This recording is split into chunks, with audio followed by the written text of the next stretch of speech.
जय हिंद दोस्तों, आज हम बात कर रहे हैं प्रागैतिहासिक काल से संबंधित महत्वपूर्ण परीक्षा उपयोगी बिंदुओं के बारे में। तो बिना समय गंवाए शुरू करते हैं। दोस्तों, जिस काल के इतिहास का लिखित विवरण नहीं मिलता वह काल प्राग ऐतिहासिक काल कहलाता है।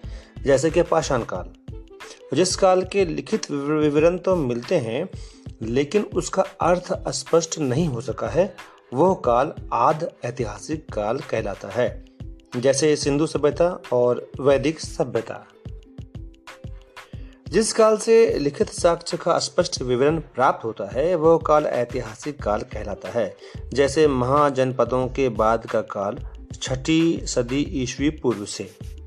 प्रागैतिहासिक काल को सामान्यतः 3 भागों में बांटा गया है: पुरापाषाण काल, मध्य पाषाण काल और नव या उत्तर पाषाण काल। दोस्तों, ये पॉडकास्ट आपको अल्फा डिफेंस केयर एकेडमी की तरफ से पेश किया जा रहा है।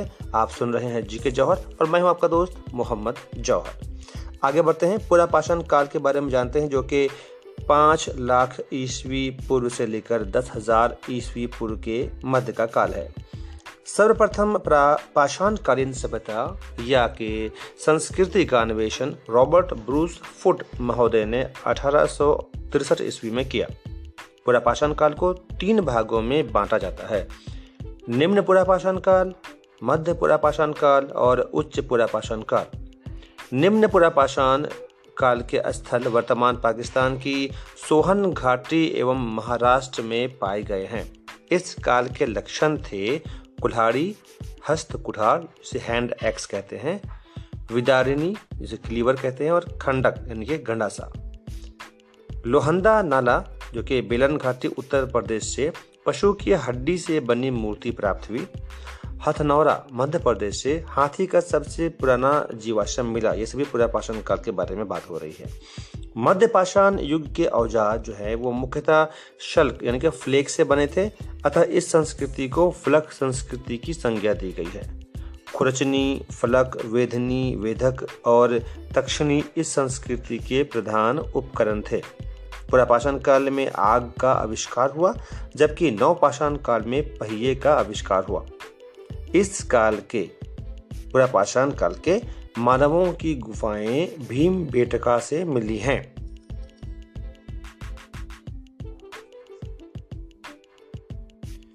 दोस्तों, इस काल के मानवों की गुफाएं भीमबेटका से मिली हैं और जिनमें विभिन्न कालों के चित्रकारी देखने को मिलती है। उच्च पुरापाषाण कालीन चित्रों में भैंसे, हाथी, बाघ, गेंडे और सुअर के चित्र प्रमुख हैं। भीमबेटका गुफाओं की खोज 1958 में B.S. वाकणकर ने की थी।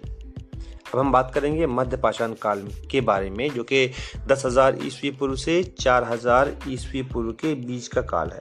मध्य पाषाण काल पुरापाषाण काल और नवपाषाण काल दोनों की सम्मिश्रित विशिष्टताओं का प्रदर्शन करता है। इस काल के लोग शिकार करके, मछली पकड़कर और खाद्य वस्तुएं बटोरकर पेट भरते थे। मध्य पाषाण काल में पाषाण के यानी कि पत्थर के लघु उपकरण बनाए जाते थे। भारत में सबसे पहला लघु पाषाण उपकरण 1867 ईस्वी में विंध्य क्षेत्र में C.L. कार्लाइल द्वारा खोजा गया। प्रमुख मध्य पाषाण कालीन उपकरण जो हैं वो है इकधर, फलक, वेधनी, अर्धचंद्राकार और समलम आदि। मध्य पाषाण काल में प्रक्षेपास्त्र तकनीक का विकास हुआ, जिससे तीर कमान का प्रचलन आरंभ हुआ। तापमान में बदलाव आने से जौ, गेहूं, धान जैसी फसलें उगने लगी। अब हम बात करेंगे कुछ स्थानों के बारे में जो कि मध्य पाषाण युग के हैं। जैसे आदमगढ़, जिसे आज के वर्तमान होशंगाबाद के समीप मध्य प्रदेश में ये स्थल है। इसका समय 7वीं सहस्त्राब्दी ईस्वी पूर्व है। इसी तरह से भीमबेटका भोपाल के समीप मध्य प्रदेश में है। बौधौर जो सीढ़ी के समीप मध्य प्रदेश में है। बागौर ये भीलवाड़ा के समीप राजस्थान में है। महाघर मेजा उत्तर प्रदेश का इलाका है, वहाँ है। और सराय नाहर राय ये उत्तर प्रदेश के प्रतापगढ़ के समीप है।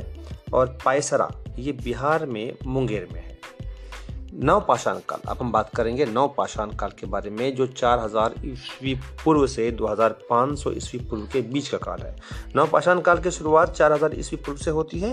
नवपाषाण कालीन लोगों को बीज का ज्ञान हुआ और इससे वे फसल उपजाने लगे। अस्थायी निवास की अवधारणा नवपाषाण काल में आई और मानव ने कुत्ते को सर्वप्रथम पालतू बनाया। इस काल के लोग पॉलिशदार पत्थर के औजारों और हथियारों का प्रयोग करते थे।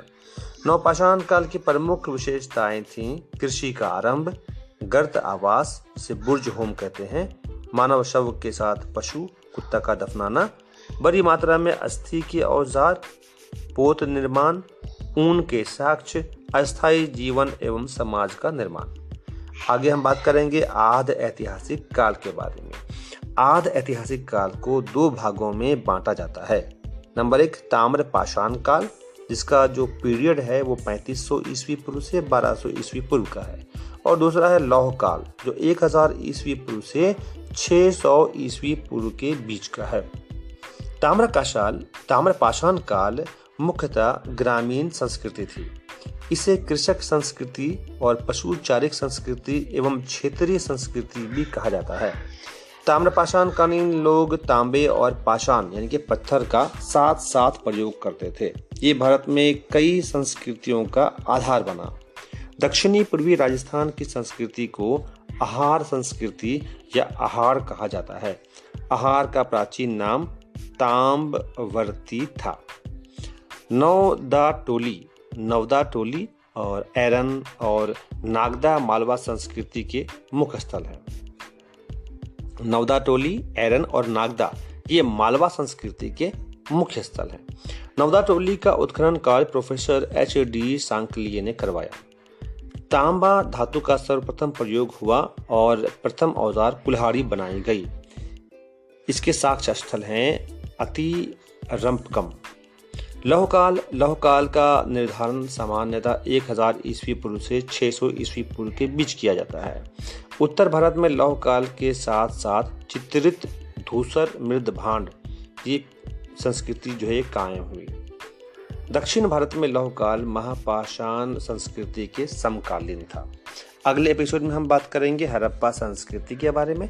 तब तक आप हमारे एपिसोड को सुनते रहिए। इस एपिसोड को सबसे अच्छा समय सुनने का है जब आप कहीं एक जगह से दूसरी जगह के लिए सफ़र करते हैं, मार्केटिंग करने के लिए जाते हैं, एग्ज़ाम के लिए आप बस में सफ़र करते हैं, तो आप ऑडियो के ज़रिए से अगर आप सुनते हैं, अपने टाइम को यूज़ करते हैं, तो आप लगभग 4 से 6 घंटे का समय आप रोज़ाना का आप पढ़ाई में इस्तेमाल कर सकते हैं। इसीलिए पॉडकास्ट को सुनिए उस वक्त जब आप बैठ के पढ़ नहीं रहे होते हैं। धन्यवाद। जय हिंद, जय भारत।